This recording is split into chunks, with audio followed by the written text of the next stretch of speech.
don't want to, just keep your camera off if you don't want to be shown stuff. To start us off today, I will just do a quick self-introduction. So my name is Malika Bella-Shanuda, and I'm the Career and Professional Development Graduate Assistant for the College of Liberal Arts.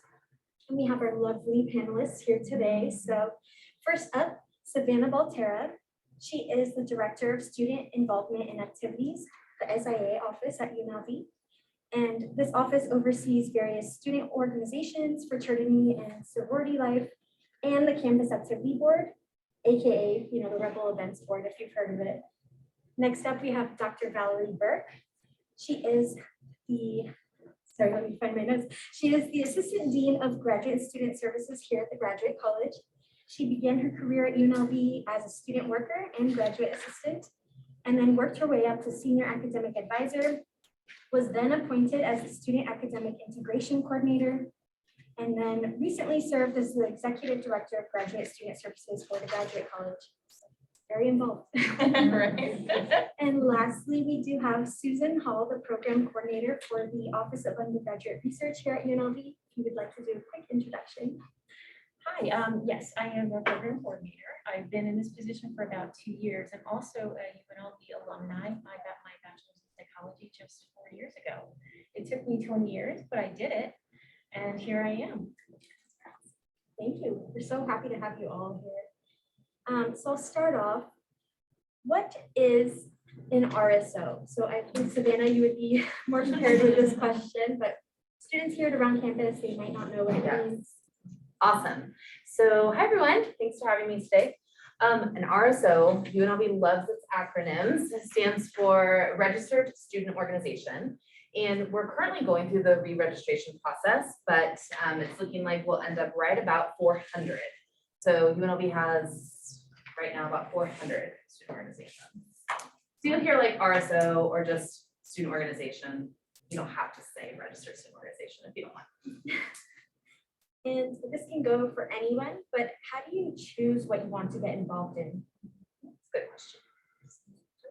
Sure. So I would say put yourself out there. I know that there's a student involvement fair, usually like the first or second week within school, and a lot of the organizations will have a tabling event. So you walk around, you kind of see what sparks your interest. You might realize that we have an organization for something that you're totally into, or you might not realize you're totally into it until you see super cool people doing what you want to do. And also, I mean, even though there's 400 student orgs, you can still make your own. I mean, even if you still find something that doesn't exist, there's a website on Savannah's team overseas and gives you a very clear-cut way of how to create your own student org. Because I know when I was a PhD student in sociology, the sociology club had taken a break for a while, and a couple of us got together and we created the sociology club, where we reignited it, I should say. And it was very smooth. You check all the boxes that you got to do, and I don't know, I would say something within your academics sounds good, right? Because you want to get something involved, something within your academics, so whether it's your major or your pre-professional. And then of course you want to do something fun. So I would try to find that nice balance. And then think of it as a great way, not only to build your CV and your resume and to explore new things, but also like meet new people too. I mean, you can make friends in your student orgs that you have for the rest of your life, you know what I mean? So yeah. And if I could just jump in on the website is involvementcenter.unlv.edu, and everyone already has access to it. You log in with your ACE account, just like you log into everything else. And when you're in there, you can search by keyword, any keywords you want that you can just like put in. So like baking, and then any club that self-identifies that they do things regarding baking, or we have like preset categories that you can click on. Community service, honor societies, academic, multicultural, like anything you want that you can pick it that way too. That's exactly what I was going to say. Perfect. Do some research and put some any term that you want to put in there, bring up something that will somewhat match. Awesome. So I know you said like baking and then there's so many different types of organizations. So what if the organization that a student is involved in is not necessarily considered professional? So like some examples, I know we have a pizza club on campus, or the Society of Lightsaber Duelists versus, joining a National Honor Society? Yes, this is actually one of my favorite questions. So, and Valerie touched on this. I think it's good to choose, if you can, choose two, right? Maybe an honor society or an org that is related directly to your undergraduate degree. Or if you do choose the baking club, pizza club, the Society of Lightsaber Duelists, the most important thing is what you are doing in that organization. So if you're holding a position on whatever that leadership board looks like, some of them call them an executive board, some of them just we're the leaders of the organization. Some people call them the presidents, some people call them the directors. It doesn't matter what it's called, but the experiences and the skills that you build leading a student organization, or even if you're not the president, but you're in charge of doing this chess tournament because you're in charge of this event. And then being able to list those skills on your CV, on your resume of like, I did event planning, I did budgeting, I was able to prioritize like my list of things to do, I took minutes, I ran a meeting, like all of those things. It doesn't matter if you did that for the baking club versus you did that for Phi Eta Sigma Honor Society. So those are both. And I will say that both student involvement and activities and UNLV Career Services, we both can help you like pull out your experience and help you craft that in a way that makes sense on your resume or your CV. Did I do good? Okay, 10 out of 10. And do we take questions now? Yes, Yeah. of course. I have a question, because I was in the military for 20 years, and I have a lot of the leadership stuff that I know that I can put into a resume or a CV. I usually find myself wanting the younger folks to take leadership positions, or should I just go ahead and just try to, take command, or just let the kids do it, as it were? Which would be better? That's what I've always wondered about that. Oh gosh, I mean, So you're saying you already have leadership experience, right? From your military background, things like that.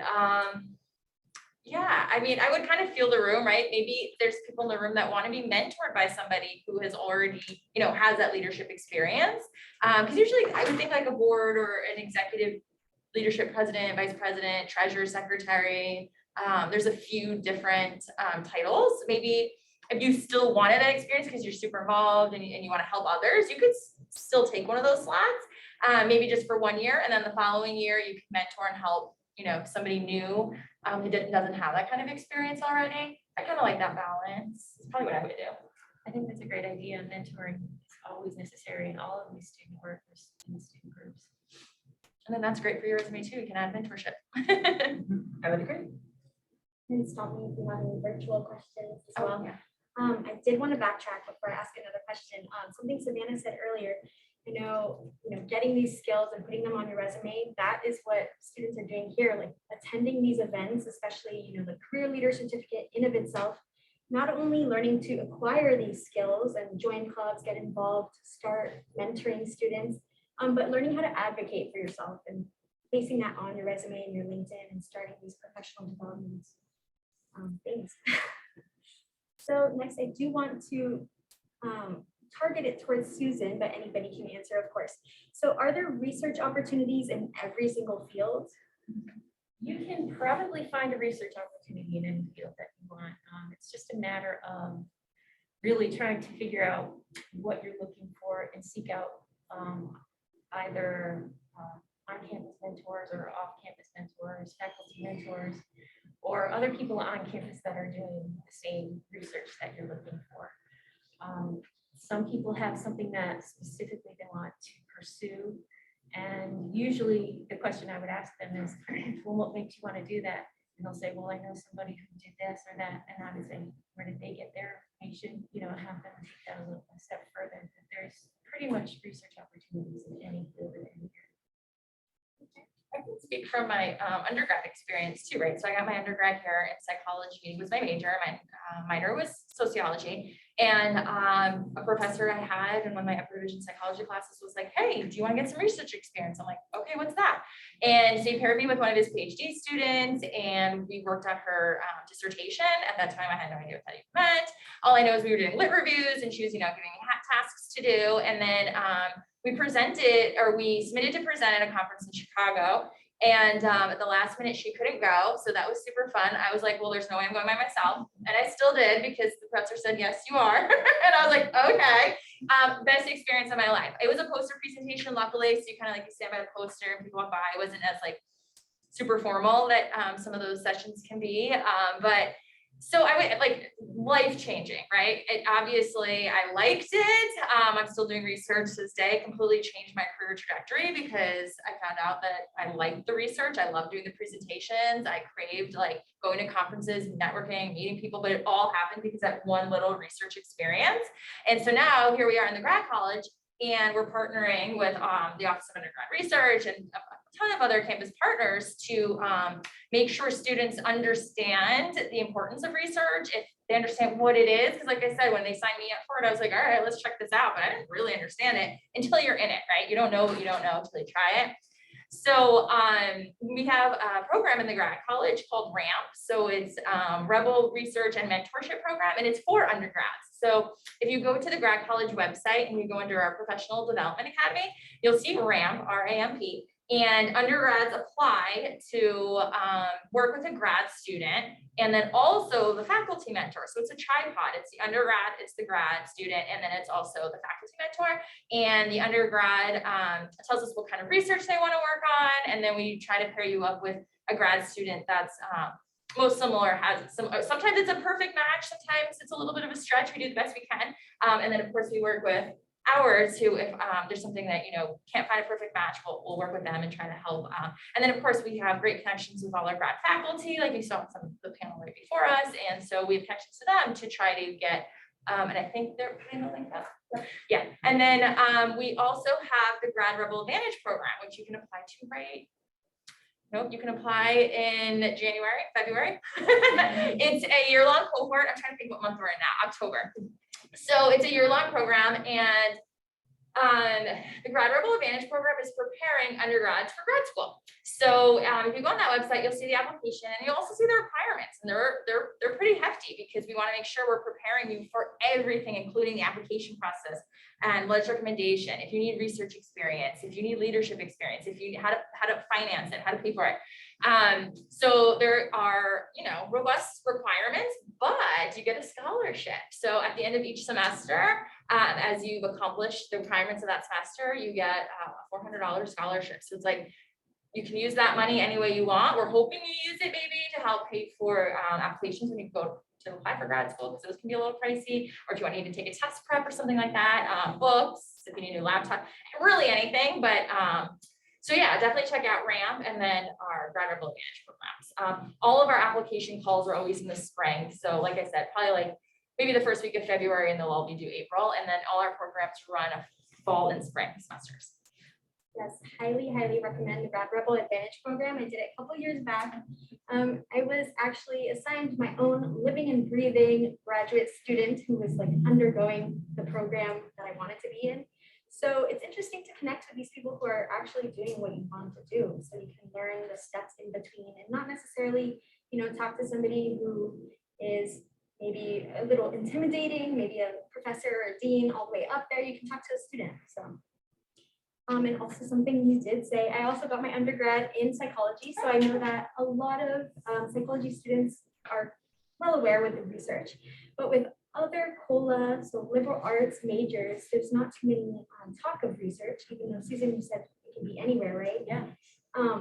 So Heather, not to put you on the spot, but I know you asked that question. So she's an English major, and do you want to ask something, or I can ask it for you?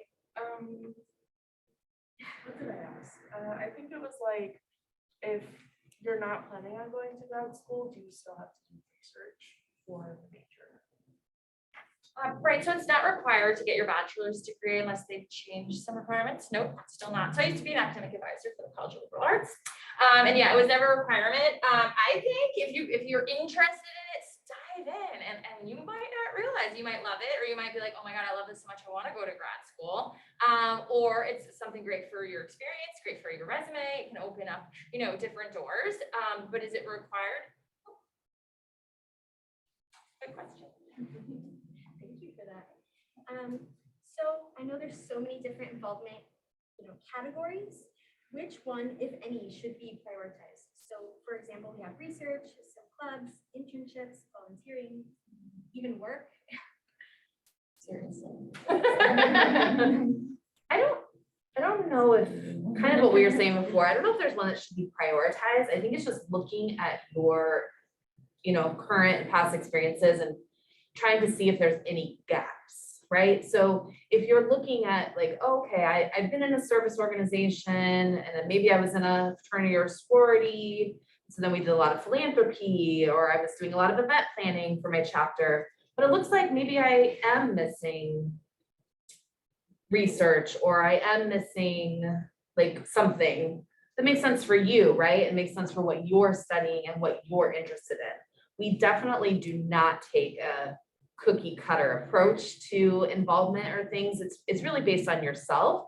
And so I think, yeah, looking at it holistically and trying to decide like for yourself, like where are the gaps, and then maybe try to get involved in like where a gap would be my advice in that situation. Yeah, I mean, there's books and everything you can read on, was it life balance, work-life balance, school-life balance? I should write a book on it. Because you want to do it all, or maybe it's just so intimidating, you don't even know where to start. So I would just say, just get started. Just jump into something, see if you like it. If you don't, you switch out of it, you know what I mean? And yes, definitely find where you might have some gaps. And try to get mentored, right? Maybe visit your faculty during their office hours. Say, hey, this is kind of where I'm at right now. Is there something I'm missing? If this is kind of my goal of life, remember your faculty have been where you are. And then, if you're in Grad Rebel Advantage, you literally have grad students mentoring you who are where you want to be. Or if you don't want to go to grad school, there's anybody, career services is there to help you. I mean, there's just so many resources on campus. That you just want to make sure you know them all so that you can make educated choices for yourself. We have a Zoom question. Yes. So for graduate degrees that are not necessarily offered at UNLV, for example, a PhD in philosophy, what type of research opportunities would you suggest? Sorry, this is more specific, sure. What type of research would you suggest for those people? Like, what do they do? Well, it depends on what they want to do with their philosophy degree. Do they want to teach? Do they want to, most of the time, I'm pretty sure PhD philosophy students would end up teaching at a university somewhere. So again, it depends on what they're interested in. So I would first look on campus.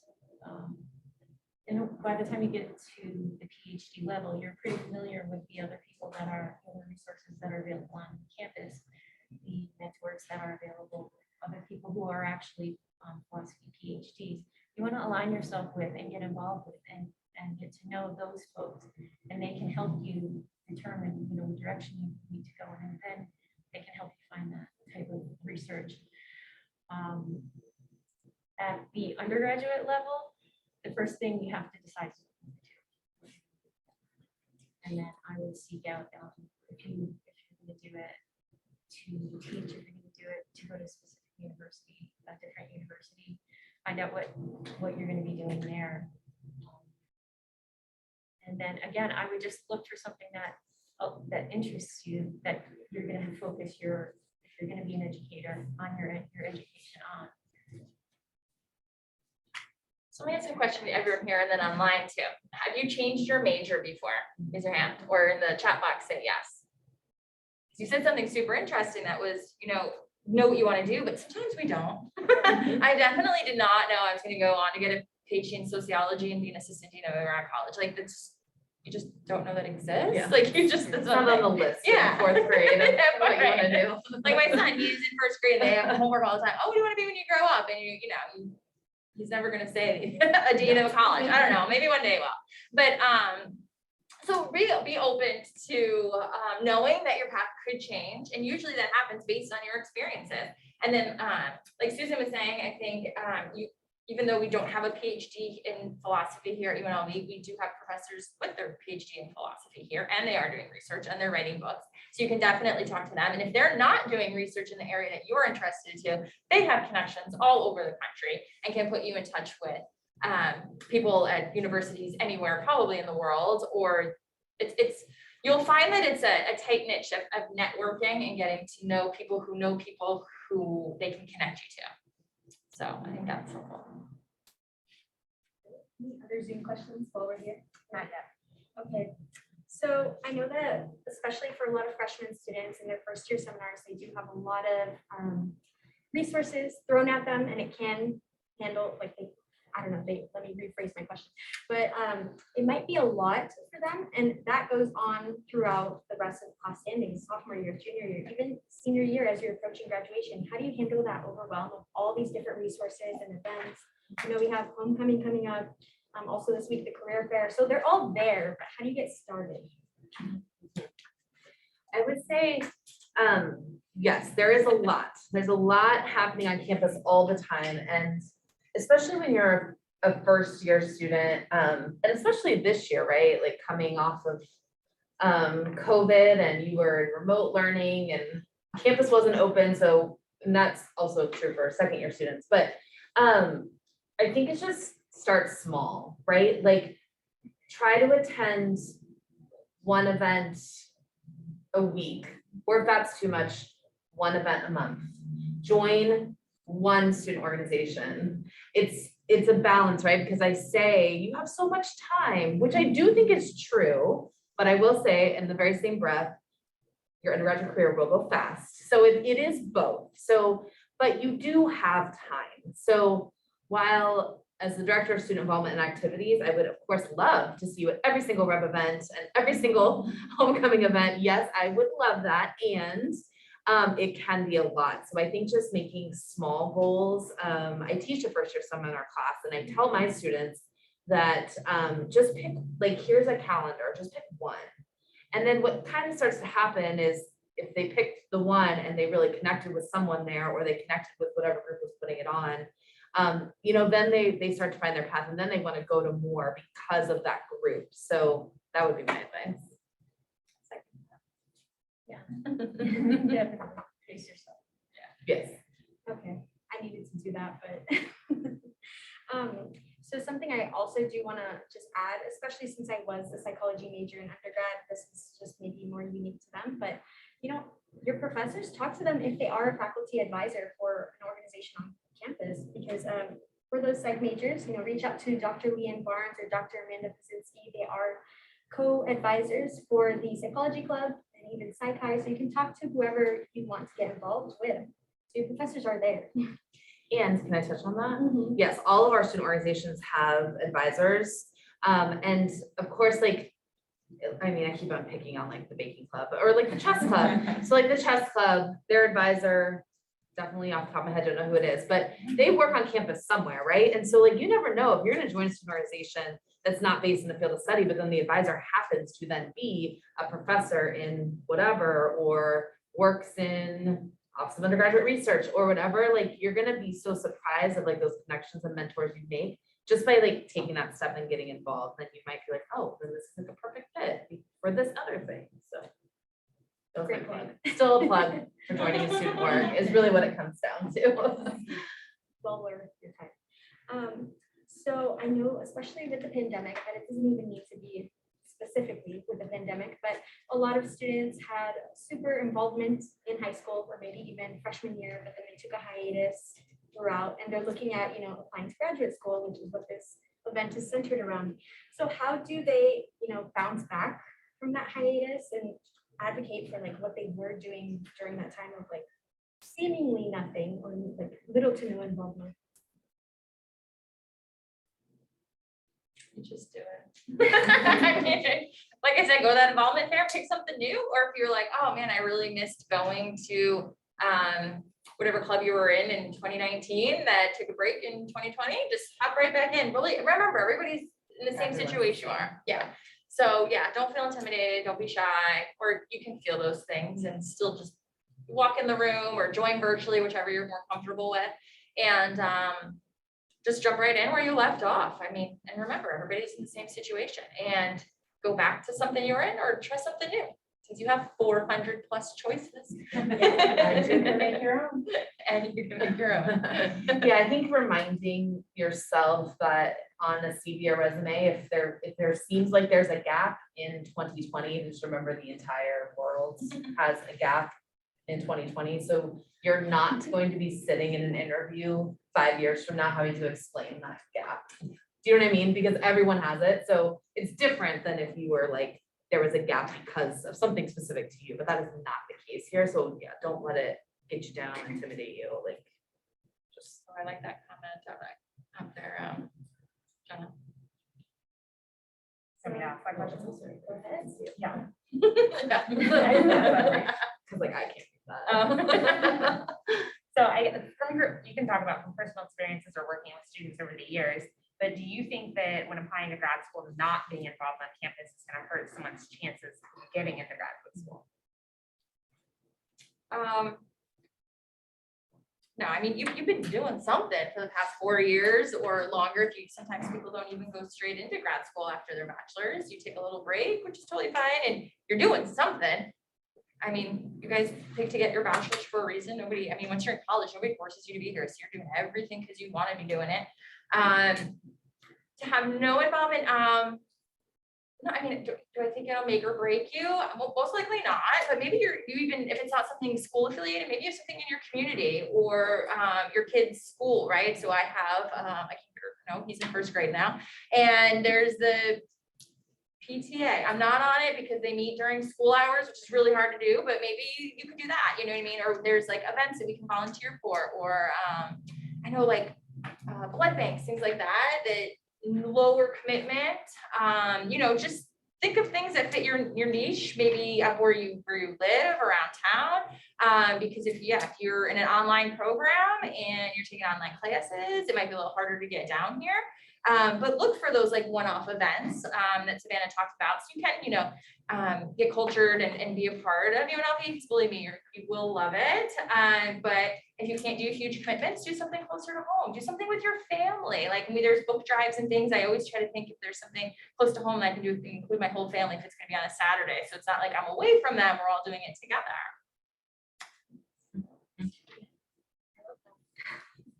On that note, a lot of my family likes to do volunteer work for like the homeless. Yeah, And like it goes from like making sandwiches, Yeah. like making bag lunch, things like that.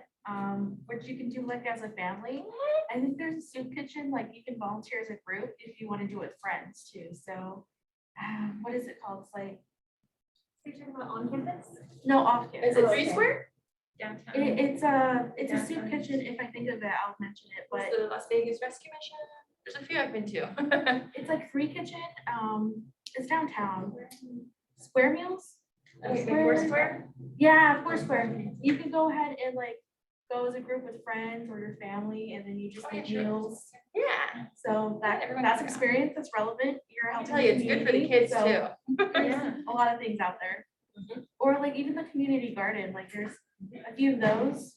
Sometimes I go just help out, like replot like plants and stuff. So I love it. there's a lot of resources that can work with your schedule. And since we're talking about like service, I also want to plug the UNLV food pantry. They also take volunteers, and something that you could also do with if you have a family. Yep, you can go volunteer because they moved locations, and it's more convenient because they're no longer across Trop on Paradise. Yeah, but don't ask me exactly where. I know. I just know that they moved. They did Yeah. move, and they are. Do you know where they are? South University Center Drive in East Naples. It's like right down there where the 7-Eleven used to be. Yes, so it's like, Oh. it is still technically across a street, but I feel like crossing at the Light at Maryland Parkway is better than going all the way down and crossing Tropicana. But anyways, just another plug of like something like that is like UNLV connected, but maybe something that you could do with your family too. I love that. Also, I think it's once a year, they have UNLV volunteers. And And that's coming up, Day. Service Day, yeah, and you can join something like that, and that looks good on your CV. Yep, it's a one-day event. Yeah, Yep. you know, it's something. Absolutely. Yeah, that's true. Service Day is actually coming up, so you can still sign up. I know that they do have the community garden on campus, and they have other off-campus sites too. So spread the word, Nevada. Can't think of any others off the top of my head, but thank you for sharing that. Anybody else here live in the audience who have questions and want to share anything? Yeah, I have one question. Does it have to be UNLV related or like any niche type stuff would work?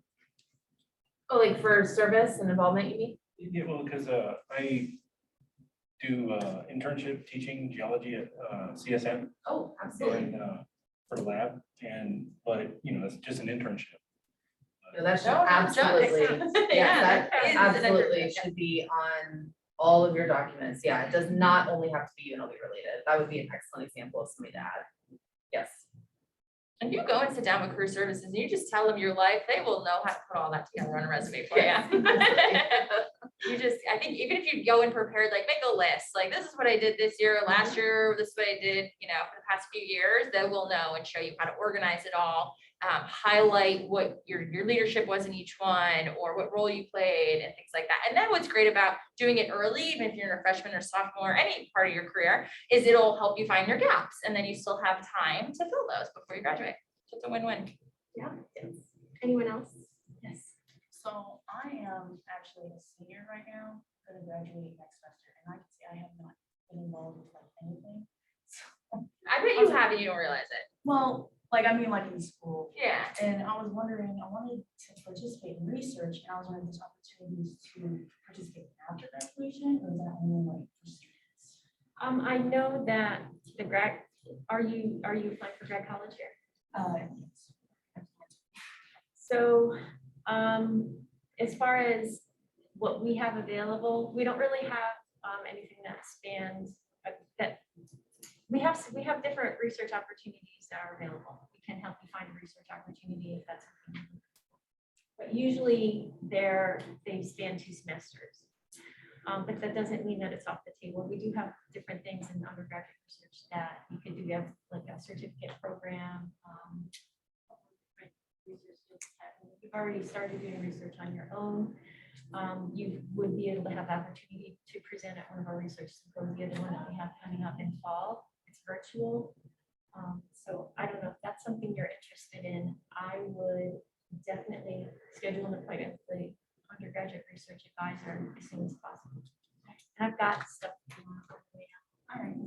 for anyone who's interested in undergraduate research now. Good question. Any questions here? You guys can stop me too. Anybody in the chat, feel free to type the questions. Something I feel like this question, I don't know, I'm still trying to process it too, but in retrospect, what is something in your undergrad career that you wish you had gotten involved in, or maybe you wish you didn't do? Either or.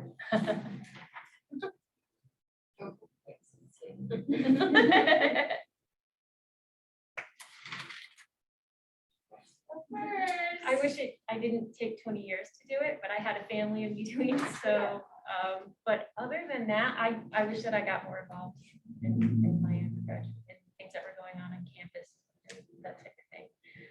It's not always possible, though. We know that for a lot of people, they come back as, you know, later in life, they're not your typical undergraduate student. And sometimes there's not a lot of things that they can do. But there are some things, I know for sure there are things that that's available to anybody on campus. For me, I would say study abroad. I wish I had done that.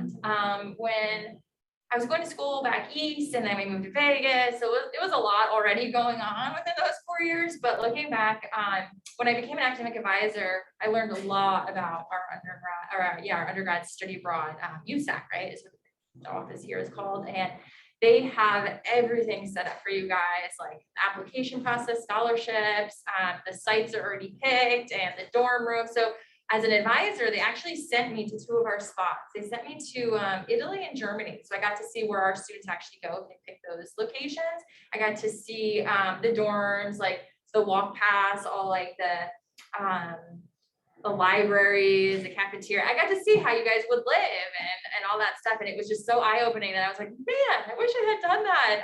I know a lot of my students had gone to Costa Rica, and that's still a place like that's on my to-do list to visit. And especially if you're learning a language. I mean, everyone says like, that's the best thing to do is whatever language you're trying to learn, go to that country and you're really gonna pick it up way faster than you would, in your classroom. So yeah, if you guys have that opportunity, definitely check out our study abroad office and how to pay for it, scholarships, so you maybe have a little more time. Oh, and you don't have to commit to a full year. There's some in the summer where you just go for a few weeks. There's semesters, there's years. I know there's some students who think they only are gonna go for a few weeks and then they don't want to come back. So there's a whole bunch of options. So I'll put that on my list. So Valerie took mine. Oh, Mine no is also- way! yeah. So I'll change my answer, but I also wish I had studied abroad. Yeah. But I think my answer to that would be, I don't have any, like, I never say like, oh, I regret doing that in undergrad. So I think then my plug is like, just try something once. It is okay if you don't like it, but I've never, even if I like, I'm thinking like, oh, I went to this organization meeting a couple times and I wasn't really feeling it. So then I didn't join that organization, but then the reasons I wasn't like feeling it, then I was like, oh, well, that makes sense. So like now it like shaped what I did want to do because of that experience. Not that it was like so negative, it just, that wasn't for me, but then it's helped me then shape what was for me. So I guess my plug is like, you probably won't have any regrets if you just try something once. I think when I hear from students, I more often hear like, I regret because I didn't try, or I didn't try to get connected to the campus. I didn't try to build relationships. Those are the regrets that I hear the most. So that would be my plug. Great things. And I think really if you do live in the moments and do things intentionally and actually try, you will mitigate those regrets and like looking back and wish I did this or I wish I did that. You can actually, start every day is a new day, right? And I think I do want to echo on that study abroad. I really wish I would have done. I had a minor in Japanese. Oh So yeah. yes, Awesome. one of my closest friends, he actually, studied abroad. It was only set for one semester. He stayed for a year and a half. He even found a girlfriend over there. He didn't want to move Life-changing, back, right? So I've heard it's well worth it. So try it out. Do you have any other questions or? No, but I would say as someone who did study abroad, it is totally worth it. Oh, we have one in the room. And even if you're like, no, dude, it's cost a small fortune, do one of the short ones. Like do a 6-week or an 8-week or a 12-week. That way it doesn't cost as much money. And there are really great scholarships that pay for good chunks of it. And some of them include everything. The one I did included tuition, room and board, food, everything. We even did travel trips on the weekend that included. So sometimes it seems like a lot of money, but if you break down like how much you pay to live here and rent and food and stuff like that, sometimes it's not actually that much more at all. So I really, really encourage it, especially, I don't have an especially, I encourage it for everyone. I think people in Vegas are very culturally aware of everything until you go abroad. You realize how not culturally aware of anything. So I really encourage you to check it out. And if you think finances are an issue, I just would say they're probably not. It's probably not as big of an issue as you think it is. So I think they even like reevaluate your FAFSA because they know costs of things are gonna be a little higher, and then they readjust it from there. Yeah. Lots of options. May I ask, where'd you go? Yeah, so I studied at Oxford in London, and so, yeah, that's what I was here. Yeah. It really was a school of towns. I was studying international relations, so you don't have professors over there, you have dons, and they're the coolest people in the world. And so it's just a different culture there. Like you go drinking with your dons, you go to dinner with your dons, you hang out with them. So it's just a really cool experience. So I studied at Oxford, and one of the oldest universities in the world. If you don't know, such the culture there is unreal. And then we did travel trips to Ireland and France and other parts of the UK. So definitely very cool. Very, very cool. Did you pick up a British accent? I wish. No, didn't pick up an accent or a boyfriend or. No.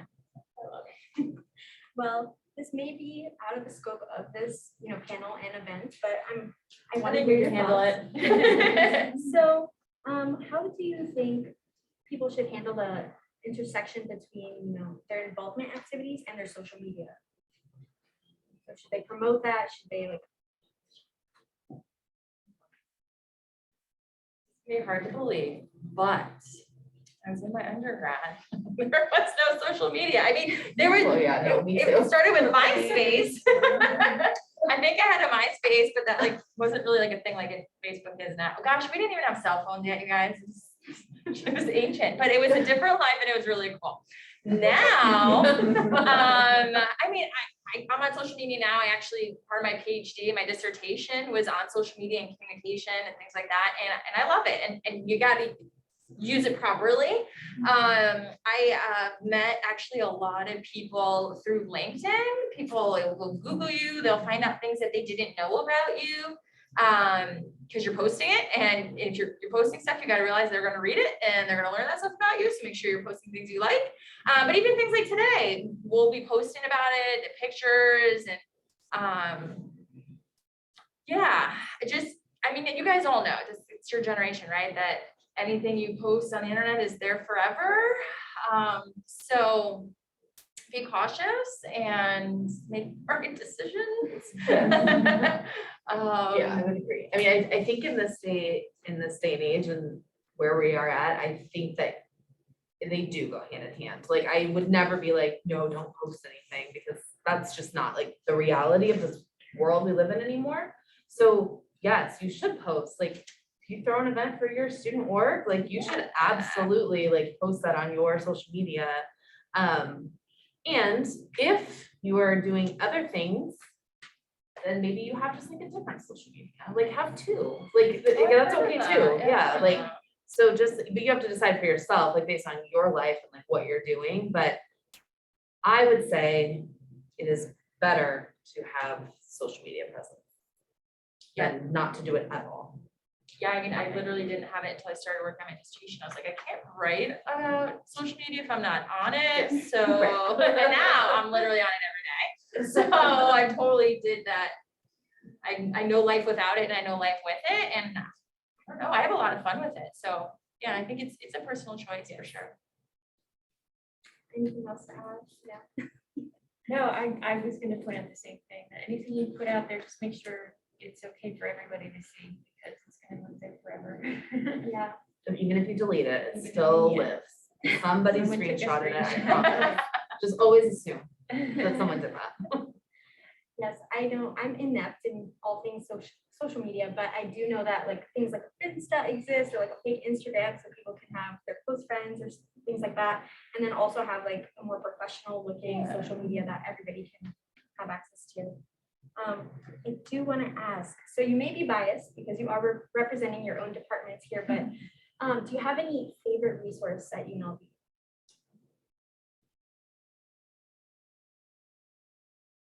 You can say your own if that's. Well, that is true. then I'm just gonna self-promote here. So on the third floor of the student union is a couple places. So everyone knows there's a third floor, right, to the student union? It's okay if you didn't. I didn't for a So if really you long didn't time. know, as a Steve, student, that's yeah. okay. Listen, it's a Because the struggle. stairs stop or something, No, right? they don't stop. You think they stop, Oh. but they don't. So we're up on I the think third I floor. thought they stopped for a really long time. But they don't stop. The stairs and the elevator go to the third floor. So up there is student involvement and activities office, CSUN student government, service learning and leadership, student diversity and social justice. We're all up there. And which is good. We should visit all of us. But the place I really want to plug is the Source Room, the Student Organization Resource Center, which is also on the third floor. And so that's just a room. It's open Monday through Thursday from right now noon to 7, but we're trying to get back to opening from 10 to 7. And it's just a place where any students can go. There's like couches, there's printers, like, and also if you do have a student organization, you can use, there's butcher paper, a sticker machine, button machine, Cricut, like every art supply that you could possibly need. Those are for your student org, and you do have to say like, oh, I'm using this for the chess club. But any student can just like go in there and hang out, or if you're just like wanting to meet people or network or talk to the students who work at the desk in there about involvement opportunities, it's just like a cool place to like be in the Source Room. Yes. Are these resources free? Yes, the resources I talked about for student orgs are 100% free. Yes. You have to say you're with them. You did, but we track it by org. So that's why like, I couldn't walk in and be like, oh, I need to make this poster for my English class. Then we don't allow that. But oh, I'm making this poster, I need these supplies for the chess club, then yes. Yep. Can someone scroll up on Angelina, because she said LKR and I don't know that. I think I she know, got I know, it. right? I can't. IKR. Oh, I know, right? She had MySpace, everyone. I've literally been sitting here trying to figure that out. Oh, I know, right? Okay, Never remember think you that show your one. age. So It's fine. No, a quick spotlight That's all I should. on Angelina. She's actually one of our peer mentors helping in the chat. And I know we do have Teen Student Advisory Council members here, so Dua, Angelica in the chat as well. So if you are looking for more ways to get involved, you can start with your college. So liberal arts really does have a lot of opportunities, whether it's internships, peer mentoring, the Dean's Council, we have everything. So if you're interested, email me or email Jenna Heath. Any questions here right now? Or anything you'd like to add? I was gonna say, of course, self-promote, Office of Undergraduate Research. What, the reason I want to promote our office is it's really important for anybody who wants to go on to graduate college to have some research on their CV if they really, depending on what they want to do. Okay, so a lot of the good opportunities for research in graduate college they're going to look and see, what have you done? You want to work on my research team. What have you done in this area? So we help you get that, and we can help you get that research that you're going to need to move on to the next level, such as graduate college, or such as a more prestigious or more important to you internship, for example. So I would say that first of all, it's never too early to start. The earlier, the better, because it gives you more time to have it done in time to go to graduate school. But we have all different types of resources available to you guys, and I'm not going to take up a lot of your time, but we have Research Skills Academy that teach you how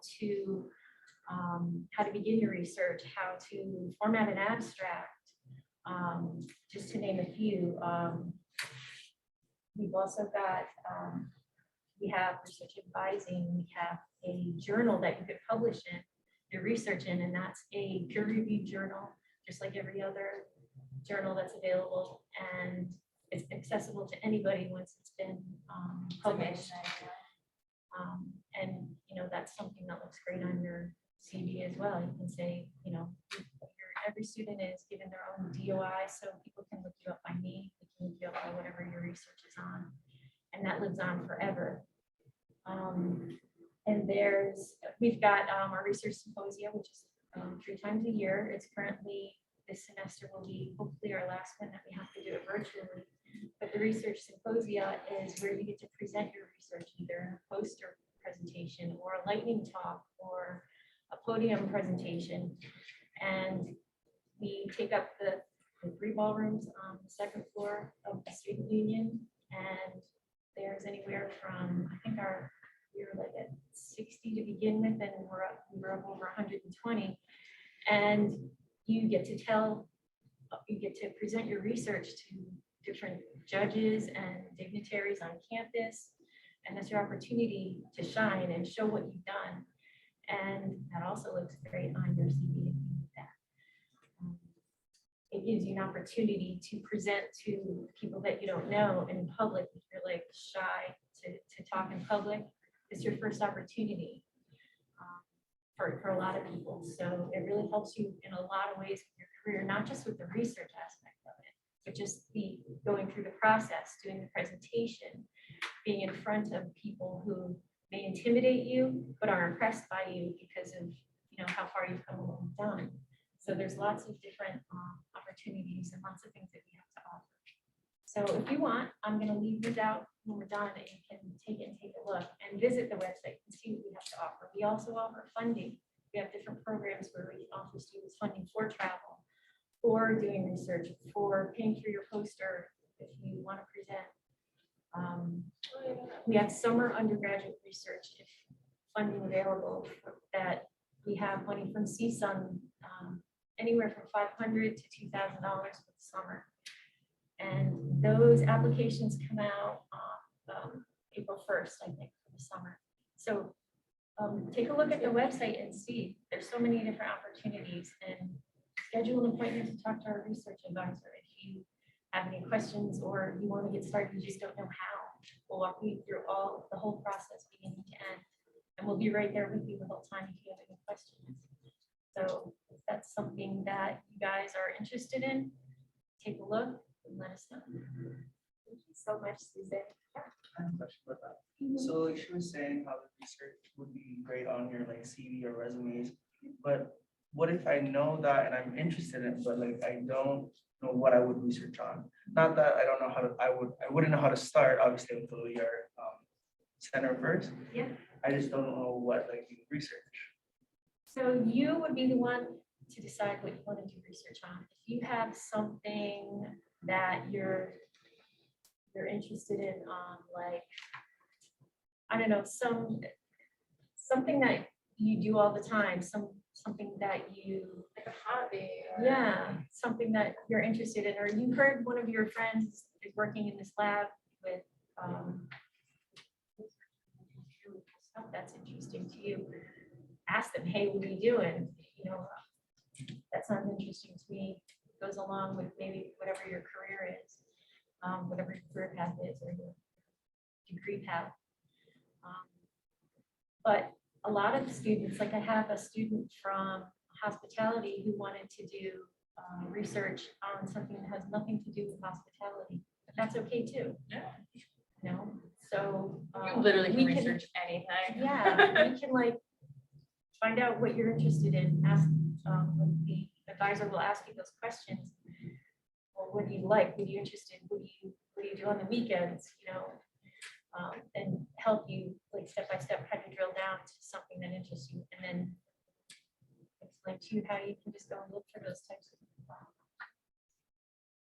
For example, I started my dissertation thinking I was going to write it on reality TV because I love reality TV. And then I found out that I had to take something that I love and like dissect it, and it was totally going to change how I view reality TV forever.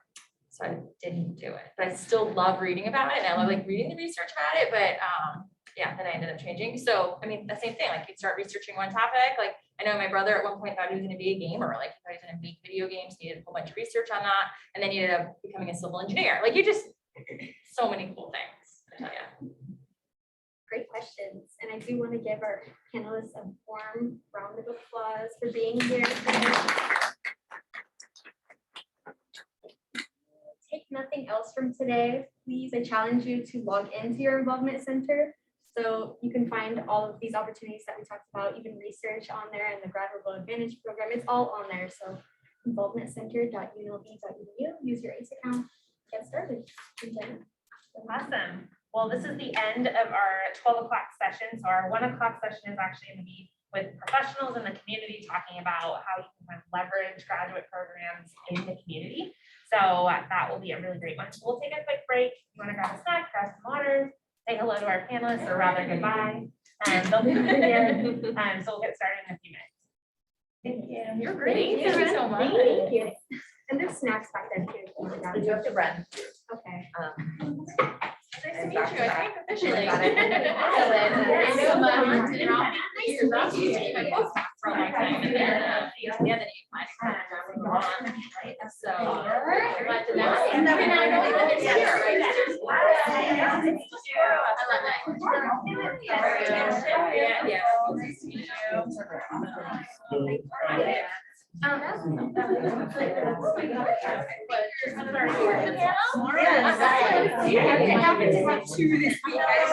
Yeah. You don't know exactly how. Yes, I have them. Yeah, I'm really excited today. Where's the today? I had to like go back and forth. I was not. Audience, share this in our progress, and then the one